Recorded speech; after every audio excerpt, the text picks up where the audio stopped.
My boss stared at me across the conference table, coffee cup frozen halfway to his mouth, and asked, "Lauren, why did you Uber in today? Where's the white Raptor we gave you for closing the Riverside project?" Before I could even open my mouth, my husband, sitting right there in his navy blazer, safety and compliance director of the same company, smiled the calmest smile you've ever seen and said, "Oh, her brother's using the company truck right now. He needed it for a job." You could have heard a pin drop. 12 people in that room, and every single one of them turned to look at me like I'd just been pushed off a cliff. Victor, our CEO, didn't say a word for 3 full seconds. And in those 3 seconds I felt 6 years of my life crack straight down the middle. But I'm getting ahead of myself. Let me take you back to how I ended up in that conference room. With my own husband throwing me under the bus like it was the most normal thing in the world. It started 5 weeks earlier, on a Monday morning that felt like any other Monday morning in Austin. I woke up at 5:47 a.m., same as always. Slipped out of bed without waking Ryan, and padded barefoot to the kitchen. The house was still dark except for the little light over the stove. I made the same cheap coffee I'd been making for 2 years, Folgers crystals in a mug I microwaved. Because Ryan had decided the good beans were only for weekends. I stood at the window looking out at our driveway in Circle C Ranch, waiting for the sun to come up over the oaks. And every single morning for the last 5 weeks the driveway had been empty. My white Ford Raptor, the one with my name on the registration. The one they handed me the keys to in front of the whole company when I brought the Riverside Tower in 3 weeks early and $8 million under budget, was gone. I kept telling myself it was temporary. That Dylan really did need it, just for a couple of days. That I was being petty for caring this much about a truck. But standing there with my sad little mug of instant coffee, watching another sunrise without my truck in its spot, I knew it wasn't about the truck. It was about the fact that I was disappearing, one tiny piece at a time. And nobody, not even me, was doing anything to stop it. The morning it all started, Ryan was sitting at the island scrolling through his phone, eating the same Greek yogurt and berry bowl his mom had been making for him since he was 12. He didn't even look up when he said, "Dylan's truck broke down again. Think he could borrow the Raptor for a couple days? He's got that concrete pour gig out in Dripping Springs." I remember my spoon stopping halfway to my mouth. "Rye, it's a company truck. My name's on the registration. If something happens, I'm the one who answers to legal." He finally glanced up, and there it was, that quiet little half smile that always made my stomach knot. "You don't trust my family, do you?" 4 words. 4 little words that turned my no into a sure. Okay, just a couple days. Because his parents had given us 60 grand for the down payment on this house. Because every time I tried to draw a line, that 60 grand floated up like a ghost between us. Because I was tired, and it was easier to say yes than to fight before 7 a.m. So I handed over the keys. And 2 days turned into 4. Turned into a week. Turned into, Dylan's waiting on a part. Turned into, he's got 3 more pours lined up. Babe, don't be difficult. Every time I brought it up, Ryan had this way of making me feel like the villain. "It's just a truck, Lauren. He's my little brother. Family helps family. I thought you understood that when you married me." And I would swallow it. I would apologize. I would call another Uber and watch another $45 disappear while I sat in the backseat in my steel-toe boots and hard hat, pretending everything was fine. Because the truth is, it wasn't just the truck. It was the credit card he opened in my name for emergencies that somehow paid for his golf trip to Scottsdale. It was the vacation days I lost because he told his mom I'd be happy to plan her surprise retirement party the same week I had a final walkthrough on the Riverside Tower. It was the way he'd cut me off at company cookouts when I started talking about the project. Laughing, "Let me translate Lauren speak for y'all. She's saying we saved a ton of money." Everyone chuckled. I smiled like a good wife. It was 6 years of little erasers rubbing me out until the woman in the mirror looked like a stranger who just happened to live in my skin. But 5 weeks without my truck. 5 weeks of Uber receipts. 5 weeks of Dylan posting pictures of my Raptor on his Instagram with captions like, "Big bro hooked it up." Finally wore me down to the bone. And that's how I ended up in that conference room on a Tuesday morning in late August. hair still damp from rushing, smelling like someone else's coconut air freshener, praying nobody would notice I'd come in an Uber again. Victor started the meeting like always. Quarterly numbers, new bids, safety stats. Ryan sat 2 seats down from me in his perfect navy blazer, nodding along, the picture of calm professionalism. Then Victor turned to me. Lauren, before we wrap, quick question, where's the Raptor? I've seen that empty spot in the executive row for weeks now. My throat closed. I opened my mouth, and nothing came out. And that's when Ryan, my husband, the man who promised to love and cherish me, looked straight at Victor and said, like he was mentioning the weather, "Oh, her brother's using the company truck right now. He needed it for a job." The silence that followed was so thick you could have spread it on toast. Victor's eyes moved slowly from Ryan to me. And in that moment, something inside me that had been shrinking for 6 years finally said, enough. Victor didn't raise his voice. He never does. He just set his coffee down, very gently, and said, Ryan, step outside for a minute. Please, Lauren, you stay. Ryan actually chuckled, like this was all some funny misunderstanding, stood up, straightened his blazer, and walked out like he was going for another cup of coffee. The door clicked shut behind him. 12 pairs of eyes still on me. Victor leaned forward, forearms on the table, voice low and steady. Lauren, how long has your company truck been with Dylan? I swallowed. My voice came out smaller than I wanted. 5 weeks tomorrow. And you authorized that? I looked at my hands. They were shaking. No, sir. Ryan asked if Dylan could borrow it for 2 days. I said yes because I always say yes. Then 2 days became 5 weeks, and every time I asked for it back I was told I was being selfish. Victor's jaw flexed. He pressed the intercom. Monica, get legal and HR in here. Now. Then he looked back at me. Softer. You're one of the best PMs this company has ever had. That Riverside Tower? You carried that project on your back. I'm not letting anybody treat you, or company property, like this. You understand me? I nodded, tears burning, because nobody had said anything that kind to me in years. The next hour is still kind of a blur. Legal showed up, HR showed up, minus Ryan, of course. They asked questions, I answered them. And the more I talked, the easier the words came. Like a dam I didn't even know was there finally cracked wide open. I told them about the credit card in my name with $12,000 of Ryan's golf memberships and hunting gear. I told them how Ryan had suggested to my direct supervisor every single review cycle that maybe my safety scores were a little too perfect and needed to come down so it didn't look like favoritism. How I'd missed out on the director of project delivery promotion last year because Ryan told the committee I was overwhelmed at home. By the time I finished, Victor looked like he was ready to put his fist through the table. He stood up. Lauren, take the rest of the day. Go somewhere safe. Write everything down. Dates, texts, emails, all of it. Send it to me personally tonight. We're handling this. I walked out of that building on legs that didn't feel like mine. Called an Uber, another $48, and went straight to Megan's house. Megan opened the door in her pajamas, took one look at my face, and pulled me inside without a word. That night, while Ryan blew up my phone with 73 missed calls and texts that went from, "Where are you?" to, "You're blowing this out of proportion," to, "My mom is crying. Lauren, I hope you're happy." I sat on Megan's couch with a legal pad and wrote until my hand cramped. The next morning, Victor texted me a single picture, my white Raptor, freshly washed, parked in my reserved spot, keys in the visor. Underneath he wrote, "Truck is home. You come back when you're ready. We've got your back." I stared at that photo and cried so hard Megan thought someone had died. But someone had died, actually. The version of me that thought saying yes all the time would keep me safe. She was gone. The storm hit faster than a Texas thunderstorm. By noon the next day, Ryan's mother had posted a tear-streaked selfie on Facebook with the caption, "Pray for my son. Some people value trucks more than family. After everything we've done for that girl." Within 2 hours it had 400 reactions and comments like, "Gold digger alert," and "Poor Ryan, he deserves better."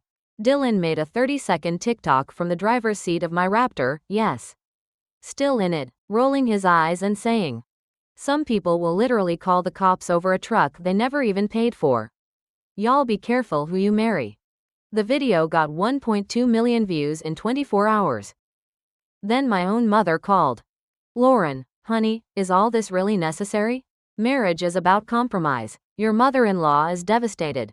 I sat in Megan's guest room listening to the same script I'd heard for 6 years and finally said, "Mom, he stole from me. He stole my career. I'm not compromising on that anymore." Silence, then a soft, "I just don't want you to be alone." I hung up and blocked every Harper family member I had on my phone. The relief was instant and terrifying. Meanwhile, the company investigation moved at lightning speed. Victor wasn't playing. They pulled Ryan's access logs, his emails, his text messages to my supervisor. They found 3 years of quiet little notes. "Maybe dial Lauren's safety rating back a bit, optics. Lauren's been distracted at home. I'd hold off on promoting her."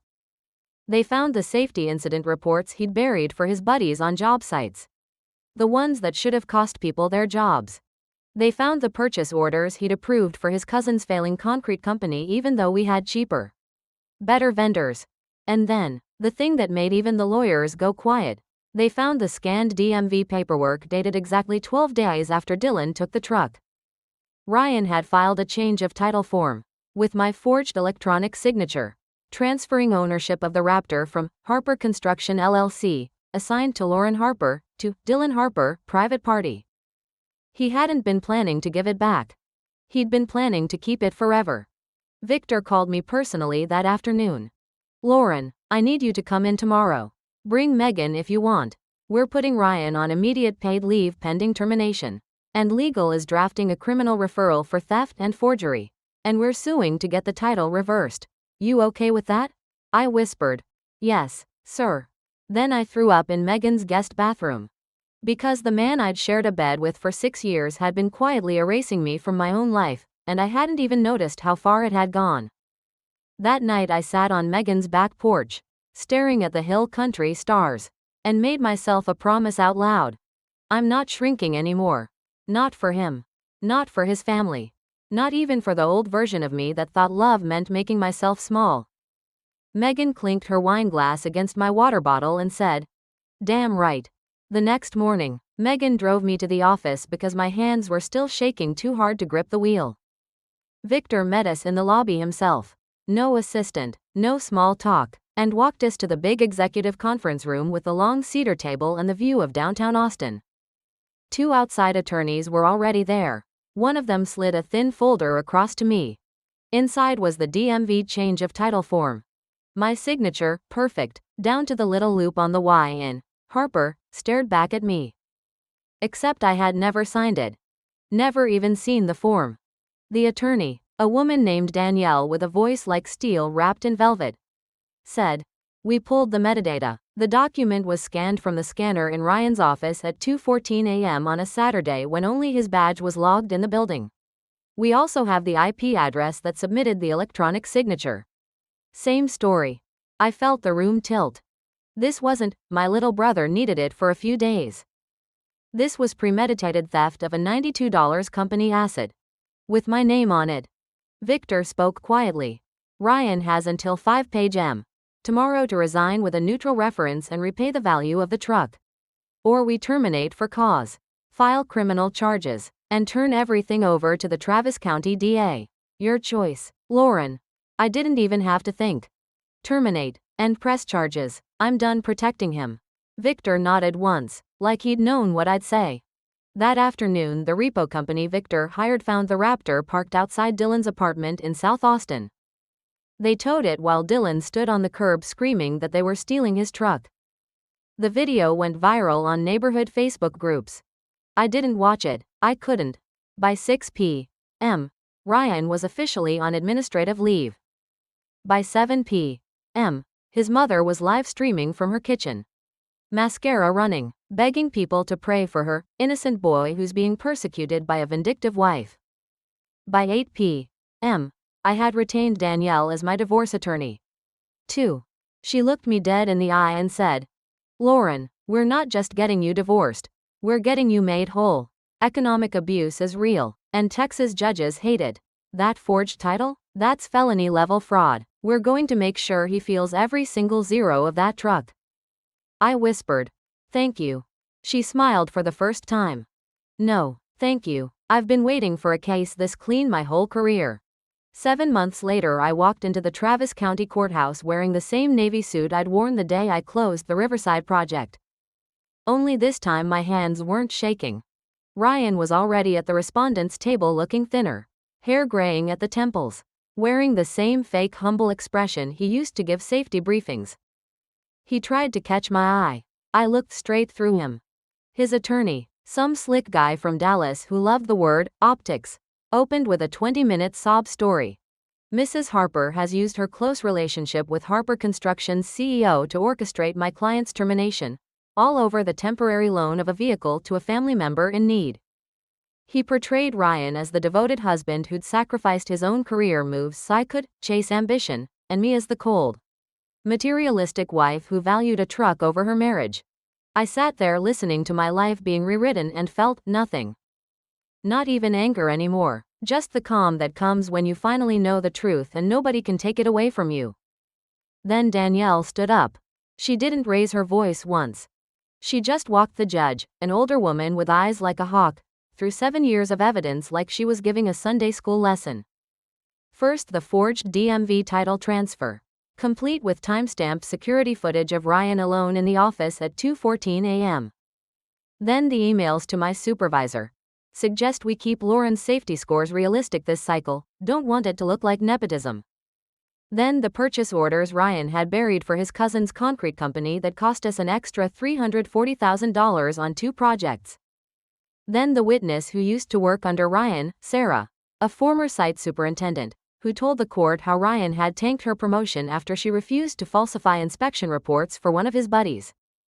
And finally, the spreadsheet Danielle had built showing every promotion I'd been not quite ready for, every bonus that got shaved, every lost opportunity. Total career damage, $487 and counting. When Danielle rested, the courtroom was so quiet I could hear Ryan breathing. The judge didn't even take a recess. She looked at Ryan over her glasses and said, "Mr. Harper, in 26 years on this bench I have rarely seen a clearer case of coercive control, financial abuse, and fraud inside a marriage. Your conduct has been reprehensible." Then she started listing. Immediate sole ownership of the Raptor returned to me. $225 in compensatory damages for lost earnings and emotional distress. The house in Circle C awarded to me. Ryan's parents could cry about their down payment all they wanted. Texas doesn't reward fraud. Ryan ordered to pay 100% of my legal fees. No alimony for him, ever.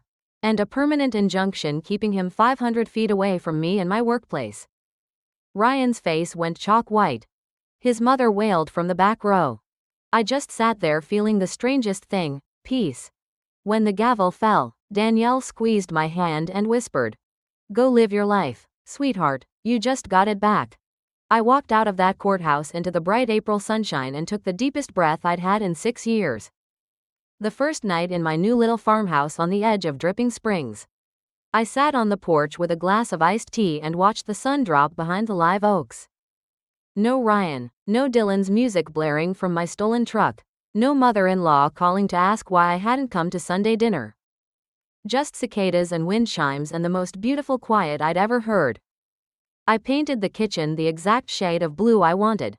Bought a velvet green couch that didn't go with anything Ryan liked. Hung a huge abstract painting over the fireplace that he would have called ugly. Every choice was mine, and every single one felt like breathing again. At work they created a new position just for me, Vice President of Project Delivery. 55% raise, equity, my name on the door. The whole deal. Victor handed me the new badge himself and said, "This one's got nothing to do with who you're married to, only who you are." I cried in the elevator on the way down. I swore off dating for a solid year. Then Caleb happened. We met at a structural engineering conference in San Antonio. He gave a talk on post-tension concrete that actually made me lean forward in my seat. Afterward I asked a question. He answered, and we ended up talking in the hallway until the cleaning crew kicked us out. He's 41, divorced, quiet laugh lines, calls his daughter every night at 8 no matter where he is. When I told him about Ryan, about the forged title, about the years of quiet sabotage, he didn't flinch or try to fix it. He just said, "I'm sorry someone made you feel small. You're the biggest person I've ever met." 6 months later, he was spending most nights at the farmhouse, cooking breakfast in bare feet while I stole sips of his coffee.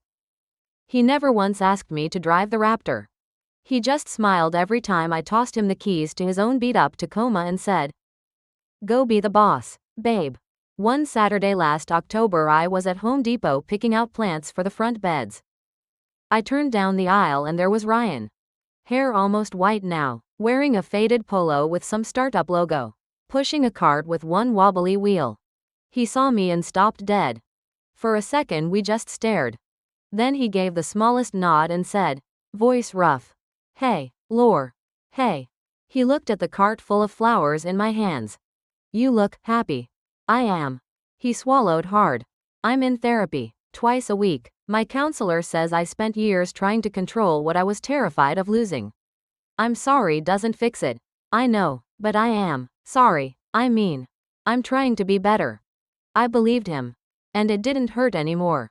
I said, "I hope you get there, Ryan. I really do." Then I walked past him to check out, paid for my lavender and rosemary, and drove home with the windows down and my music loud.